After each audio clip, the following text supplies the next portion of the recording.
Hey, everybody. Randy Patterson here with Boomerosity.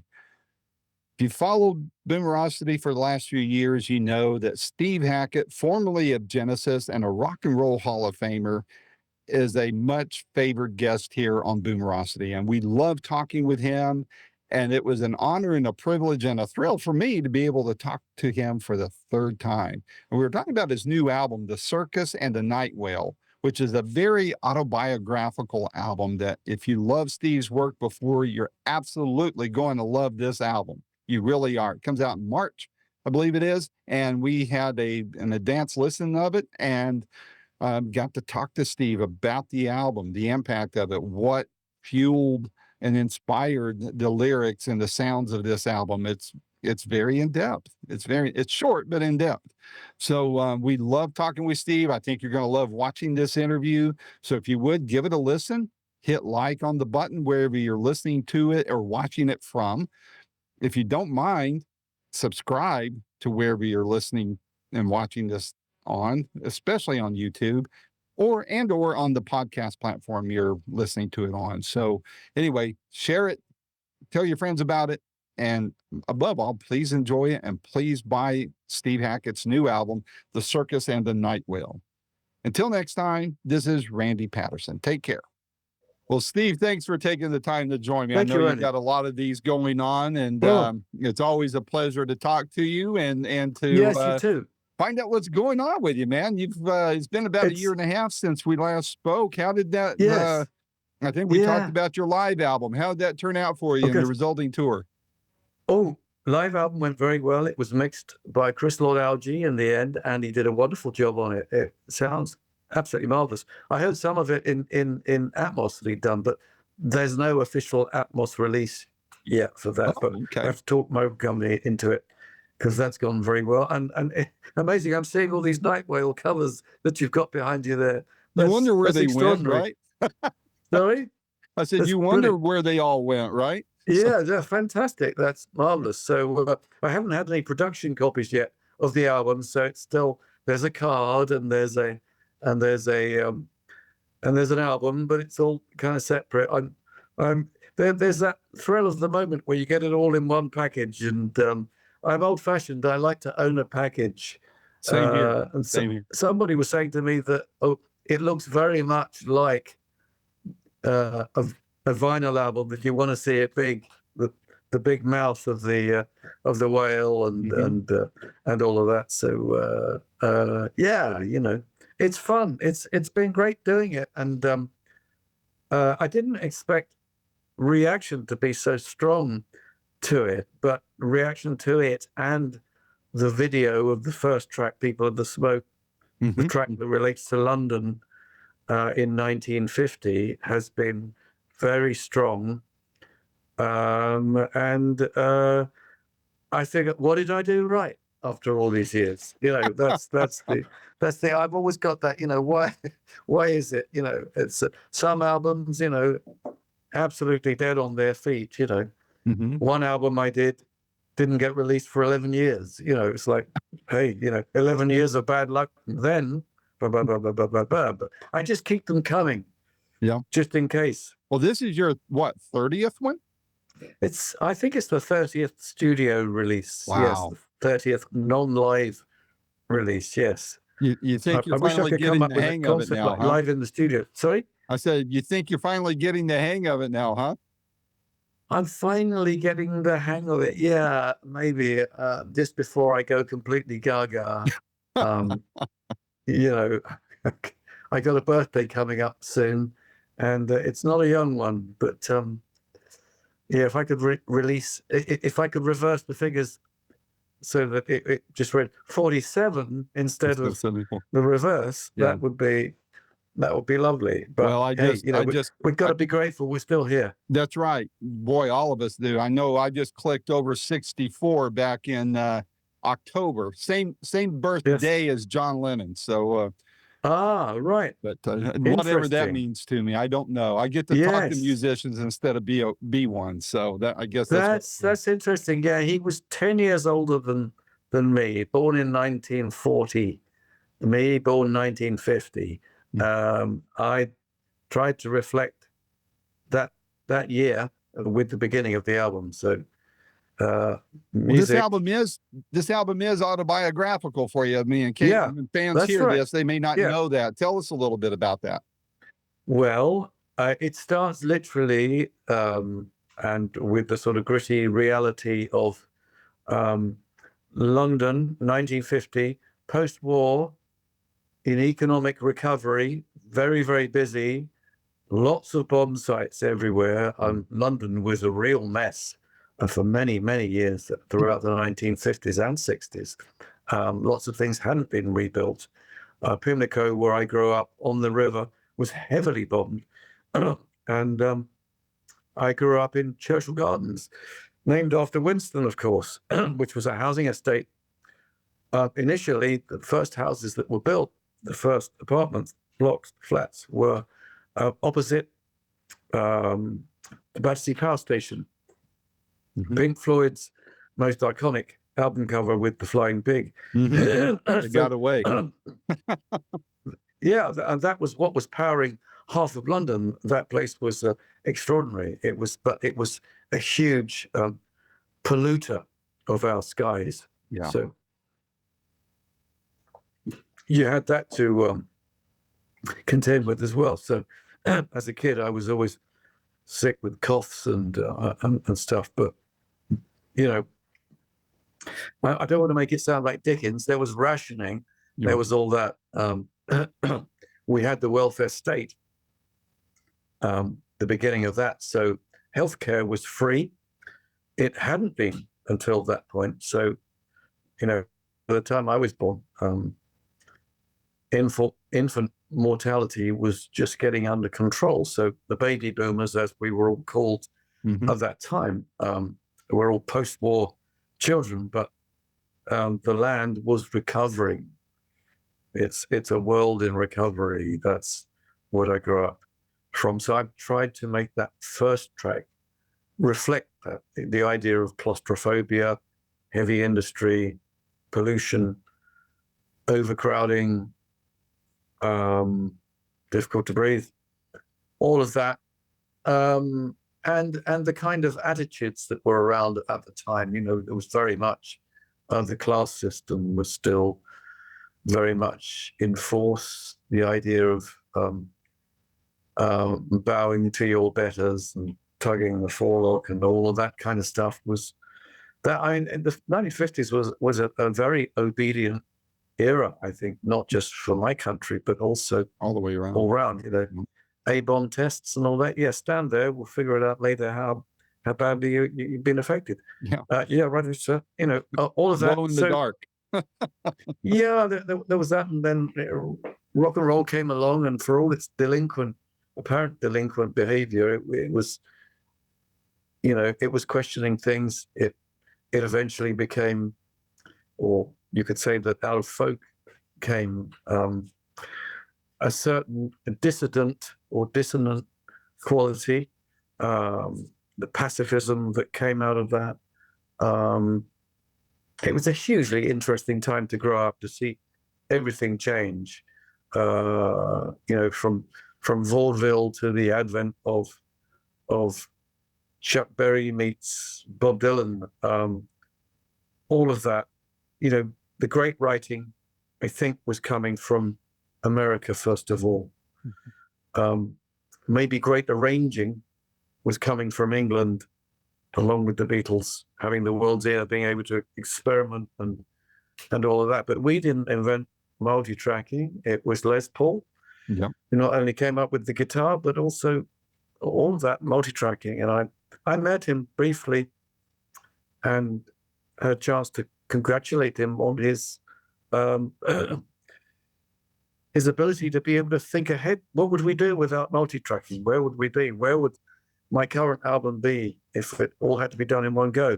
I don't think that test tube baby would have been born in quite the same way. Agreed.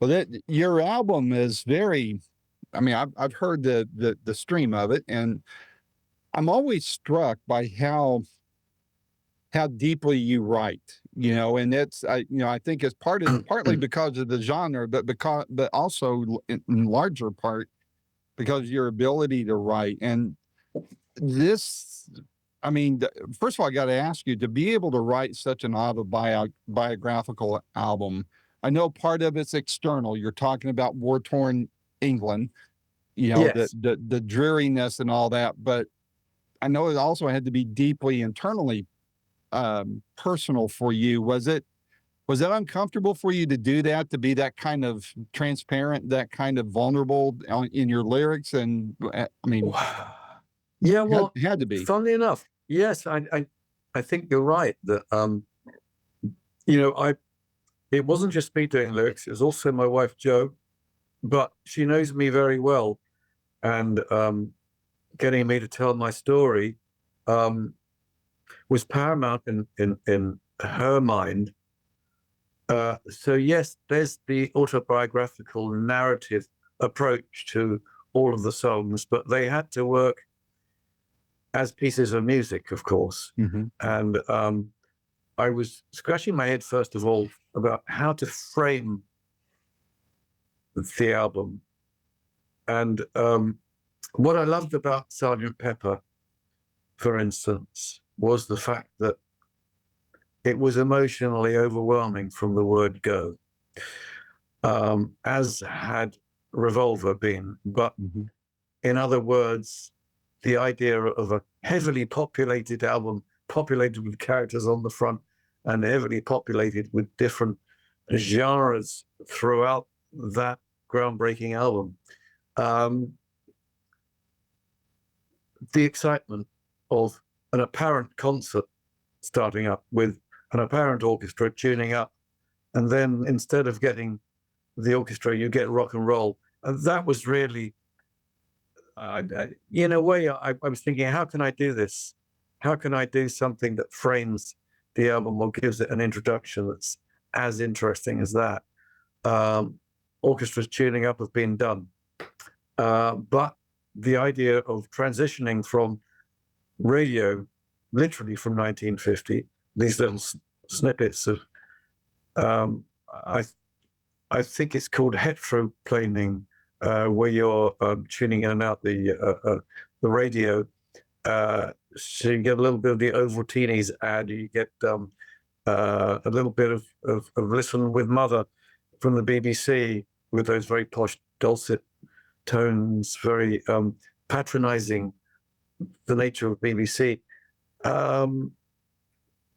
And as the woman says, are you sitting comfortably? And the baby isn't, obviously, because you hear the baby's cry. So the baby's cry becomes a sustained note that becomes something like a train whistle. And the train starts off.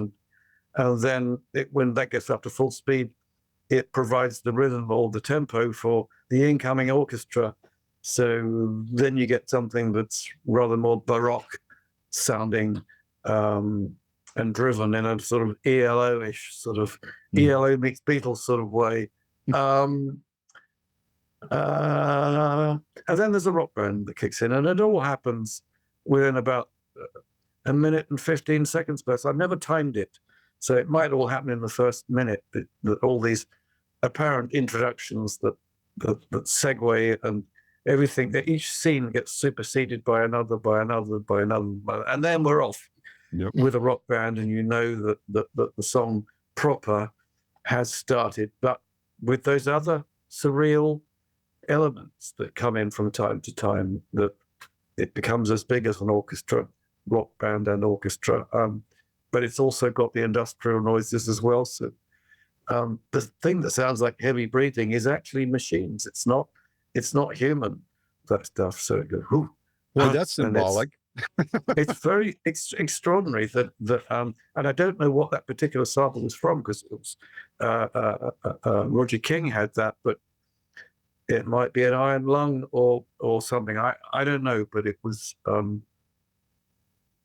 But then that became a rhythm as well. So taking it all down to, paring it right down to have a breakdown section that started with industrial noises once again before the rock instruments came back. So everything gets given priority at various points, whether it's Big Ben and the bell, whether it's the factory noises, whether it's the guitar on repeat echo.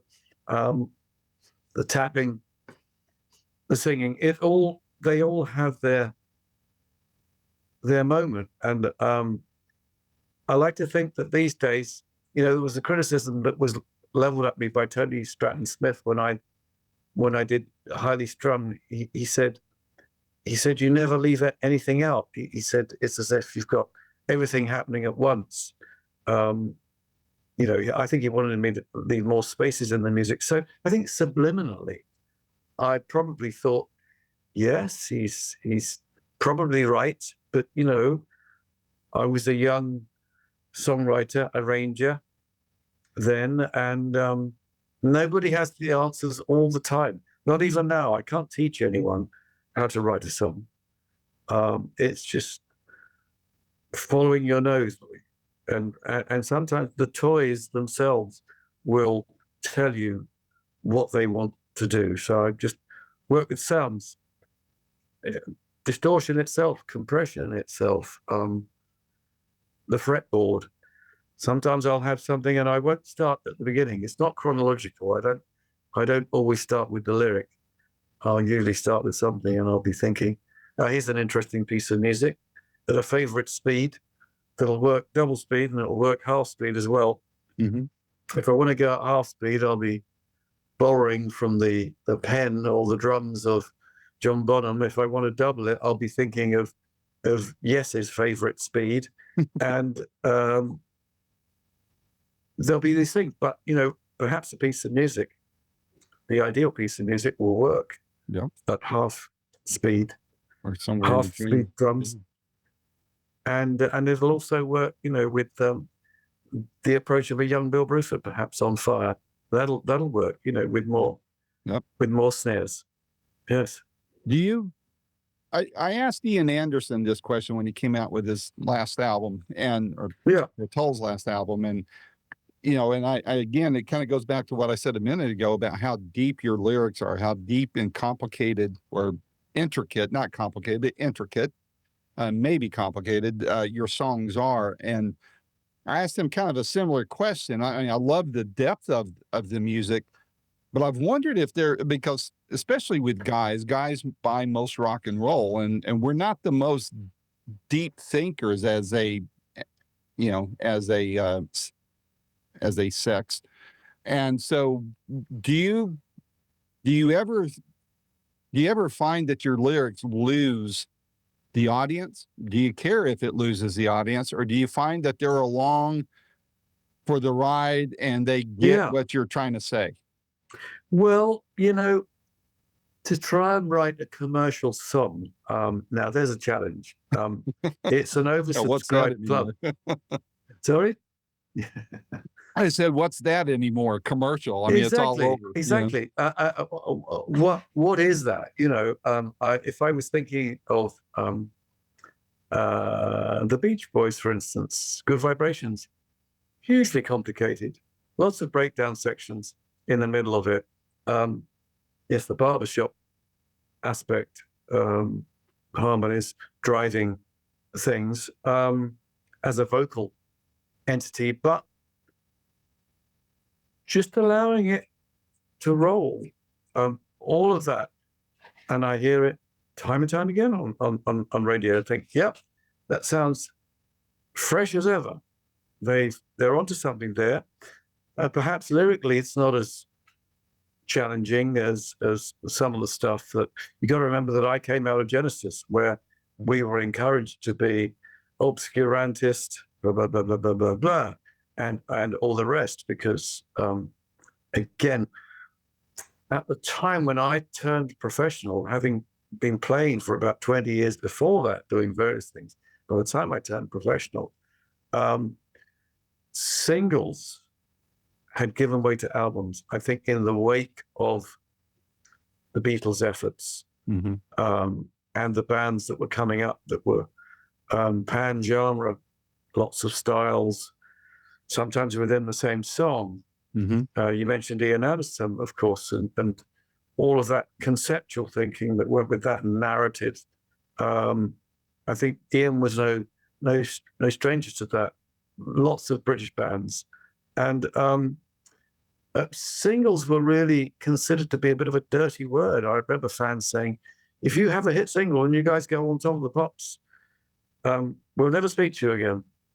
That's it. So, of course, we did have a hit single, and they never spoke to us again. But we got other people to listen to us with I Know What I Like from 1973, from Selling England by the Pound, which was something that I used to joke about. I used to say, oh, have you heard our latest hit single?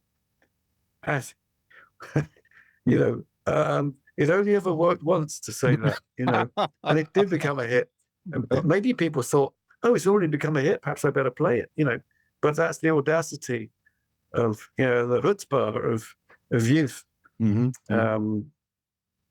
But hey, hits, I just do exactly what I like now. And it works. That's the idea, if there's an audience there, I think they want to hear some guitar playing, so I do that, because that's the instrument that excited me the most back in the day. I also grew up playing harmonica, and that was to become revolutionized a few years later.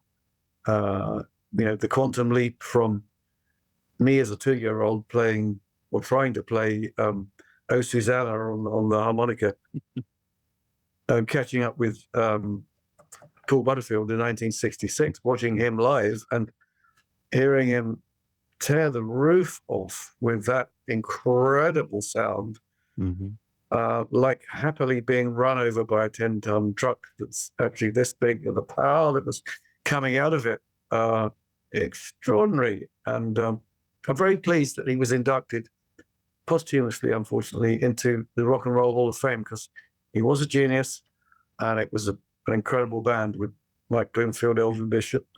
I thought it was the finest American band I'd seen, and it was a mixed race band too. And I suspect that somehow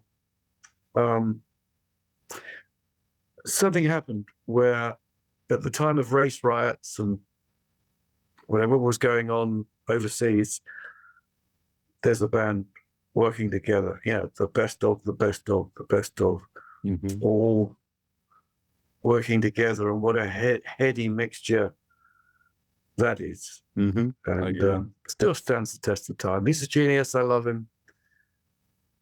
Wonderful. Yep. Long overdue too. I don't understand the Rock Hall. I'm glad you're in there, but I just don't understand some of the rationale. I mean, ABBA. I mean, whatever. So I get it, but I don't, But yes. And I've had conversations with Greg Harris, the CEO of the hall, and he's explained it, but I think it's I don't think the excuse stands very well. I do think, because they all have their own Hall of Fames. I think there's strength in keeping the genres segregated. Because that's what it is. We don't go to an Italian restaurant to eat Chinese food. So, so it's nothing against the other genres, but I do think there needs to be a little more purity of what's inducted. I know there's gray area because you got rhythm and blues segueing into rock, obviously. But hip hop has a Hall of Fame sitting on hundreds of millions of dollars, and they still haven't built a building yet. So they don't need the Rock Hall to house themselves, So. Well, one will not agree with every choice of every inductee, but at the end of the day, the night we were there with Genesis, it started off pretty stiff and starchy, with everybody in suits and what have you. And he thought, what's this got to do with rock and roll? This is too corporate. But as the evening wore on, more people got up, gave speeches, and played and sang wonderfully. And it was a bit like, again, autobiographical. I'm hearing so much of my past being presented in front of me here, and very happy to hear that, to see the Hollies up there, Eric Burden of Animals. Mhm. Yes, ABBA were being inducted the same night that we were at Genesis. But there was more. There was Clive Davis' speech. I missed that because we were having to do various other things ourselves. Mhm. It was a very interesting evening, and I think it became very emotional for everybody. Yeah. I think everybody wanted to be part of that party. By the time it was finishing, you had everyone from Jimmy Cliff. I was meeting him. I was meeting, Graham Nash. Great guy. Yeah. Just wonderful to be able to, congratulate people for the extraordinary things that they've done. Yep. It was extraordinary, and writers being inducted, often posthumously, would it had been in their lifetime, but great that the institution's there. We don't really have anything like that, celebrating anything like that in the UK. That's too We bad. just don't. It's too bad. It's too slow. There doesn't seem to be the celebration of what's classic. It's America that continues to celebrate the Beatles. All the past glories, Beach Boys, even Jan and Dean, the blueprint for what was to become the Beach Boys. Well, it's why I approach. do what I do. It's why it's called boomerosity. It's all Good. baby boomer music. Very good. That's Very good. That's I when like it was the all type great very that's much. happened, and you guys are still doing it. That's what's amazing. Well, the thing is, I'm lucky to still be doing it. I don't fool myself that it goes on forever, but at the moment, I'm okay. The ears are working. Yeah. the Not everybody fingers can are say working. that. Yeah, I know. That's it. It's just like how much of you is still working? That's it.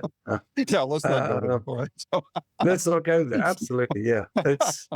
I've been very lucky. I've had some people who've lived a long time in my family. An uncle who lived until he was 108, and I've got an aunt who's coming up for her 106th birthday. my goodness. Which is extraordinary to be able to say. On my mother's side of the family, they are from the Jewish side of the family is my mother's side, and then my father's side is kind of Welsh and Yorkshire and Lancashire and Mhm. and all of that. But the European side, these long livers who were great survivors of pogroms and what have you, coming to England at a time when we needed the workforce, and they were welcomed in, and they worked damn hard. And of course, when I pass on into a spiritual dimension, I hope to meet them all and shake their hands, or the equivalent, or nod and say, yes, you Touch guys wings. did this, in order that we were allowed to do, the rest. That's right. X, Y, Z. That's it. My grandfather, I had a conversation with him one day where he said there was a piece of music I'd done, which was acoustic, and I'd done strings behind it. He said I could listen to this all day. So it was music that went across the generations. I Yep. was very pleased with that. Now, my only problem is, much as I'm having a wonderful time talking to you about all things under the sun, I have to do something at 4:30. I have to do another I one, know which that. is So, hey, you're such a hitting the pain. road. I'll make sure fans know about it. I know you're going to hit Nashville. I hope to catch you Yes. there. So, Wonderful. finally, maybe be able to meet you in person after 3 Yes. interviews now. So, That'll be great, Randy. Thank you. I'll look for Thank you you so then. much. Please be safe, stay healthy, and thanks for Yes. joining me again. You too. All right. All Take the care. best. All right, Cheers, bye-bye. Randy. Thank you. Bye-bye.